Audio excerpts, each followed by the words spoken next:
Sa wakas, heto na nga yung pinakahihintay namin na glass window at glass sliding door. Although meron na kaming actual plan or actual na sukat dun sa original plan, mas magandang sinukatan pa rin talaga ito ng magi-install. Maswerte ako dito sa nakuha naming contractor ng mga glass kasi nakahingi talaga ako ng mga discount. Mas maganda talaga guys na bago kayo magpakabit ng mga glass windows, mag-canvas muna kayo. Ganun kasi yung ginawa ko guys, nag-canvas muna ako at kumausap ako ng mga apat na iba't ibang kontraktor na mga salamin, pero sa wakas nakakuhanap po ako ng mura talaga kasi kakilala din po namin. At bukod pa dun sa kakilala namin, standard po yung mga salamin nila, yung kapal ng salamin. Meron kasing mga salamin guys na substandard yung kapal or yung nipis. Heto nga pala yung napili naming kulay, medyo brownish siya, tapos hindi siya tinted, pero hindi masyadong kita yung loob. Lalo na pag umaga, hindi mo makikita yung loob.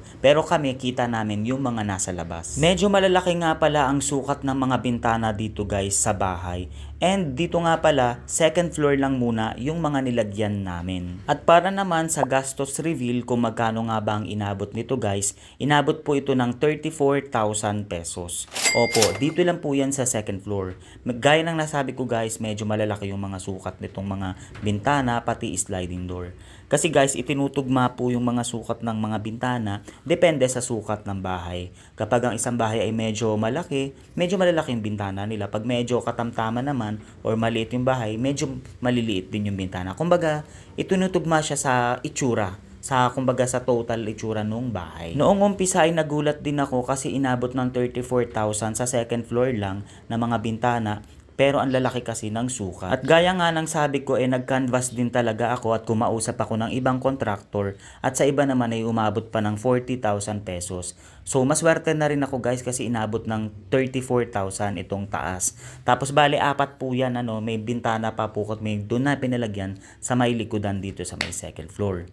Kaya yan po guys, inabot po ng ganyan. Pero yung same na sukat ng bintana nung isa ay katulad po nung nandito sa second floor. Yung isang window po. Kaya naman paniguradong malaki-laki rin na gastusin yung bintana na magagastos dun sa first floor.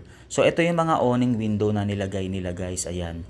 Sobrang laki talaga nitong isang bintanang to guys. Pero nagagandahan ako sa kinalabasan niya. Unti-unti na nga nabubuhay talaga ito, lalo na sa gabi gumaganda na siya. Kaya naman nagpapasalamat ako doon sa mga taga-subaybay natin na nanonood and kahit papano nakakapagbigay ako ng mga tips. And by the way guys, nagagandahan din ako doon sa mga bintana na mirrored siya. So yung nagre-reflect ba yung labas. So nagagandahan din ako guys. And again guys, ayan, masaya-masaya ako sa kinalabasan nitong mga windows guys. Kaya naman magkita-kita tayo sa susunod na video. Thank you so much. Bye!